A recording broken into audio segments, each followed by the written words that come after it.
నగరంలో మేఘాలు కమ్ముకున్నాయి. చల్లటి వాతావరణంతో పాటు అక్కడ తేలికపాటి వర్షాలు కురుస్తున్నాయి. రాష్ట్ర సరిహద్దుల్లో ఏర్పడిన ద్రోణి ప్రభావంతో రాష్ట్రంతో పాటు నగరంలో కూడా మరో 4 రోజుల పాటు ఇదే వాతావరణ పరిస్థితి ఉందంటున్న వాతావరణ శాఖ అధికారి ధర్మరాజ్తో మా ప్రతినిధి రచిత ఫేస్ టు ఫేస్. 2 రోజులుగా నగరంలో చల్లటి వాతావరణంతో పాటు తేలికపాటి వర్షాలు కూడా కురుస్తున్నాయి. రాష్ట్ర సరిహద్దుల్లో ఏర్పడినటువంటి ద్రోణుల ప్రభావంతో అయితే ఈ వాతావరణ పరిస్థితి రాష్ట్రంతో పాటు నగరంలో ఉన్నట్లుగా అయితే మనకు తెలుస్తుంది. మరి ఇదే వాతావరణ పరిస్థితి ఎన్ని రోజుల పాటు కొనసాగే అవకాశం ఉంది?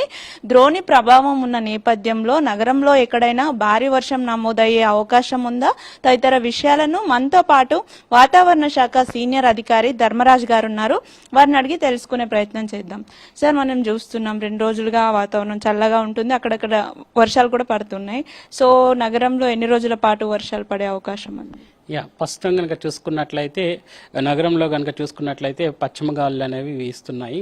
అలాగే వీటితో పాటు నైరుతి గాలులు కూడా వీస్తున్నాయి. దీనివల్ల మనకి పగటిపూట ఉష్ణ తీవ్రత తగ్గి కొంచెం మేఘాకృతమైనటువంటి వాతావరణం కూడా గత 2 రోజులుగా మనం చూస్తున్నాము. ఈవెన్ మనకి సాయంత్రం సమయంలో కూడా మేఘాకృతమైనటువంటి వాతావరణం ఉన్నప్పటికీ కూడా నగరం చుట్టుపక్కల పరిసర ప్రాంతాల్లో అయితే తేలికపాటి వర్షాలు అనేవి పడుతున్నప్పటికీ కూడా మనకి నగరంలో వచ్చేసరికి మేఘాకృతమైనటువంటి వాతావరణం ఉన్నప్పటికీ కూడా గాల్లో సరిపడినంత తేమ లేనప్పటికీ వర్షం అనేది మనకి రావడం లేదు. బట్ రానున్న ఈ 2-3 రోజులు కూడా తేలికపాటి వర్షాలు నమోదయ్యే అవకాశాలు అయితే కనిపిస్తున్నాయి.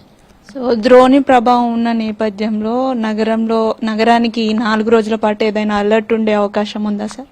ప్రస్తుతం కనుక చూసుకున్నట్లయితే హైదరాబాద్ సిటీ పరిసర ప్రాంతాల్లో కనుక చూసుకున్నట్లయితే రానున్న 4 రోజులు కూడా పగటిపూట కొంచెం మేఘాకృతమైనటువంటి వాతావరణం కనిపించినప్పటికీ కూడా తేలికపాటి నుంచి మోస్తారు వర్షాలు నమోదయ్యే అవకాశాలు అయితే స్పష్టంగా కనిపిస్తున్నాయి.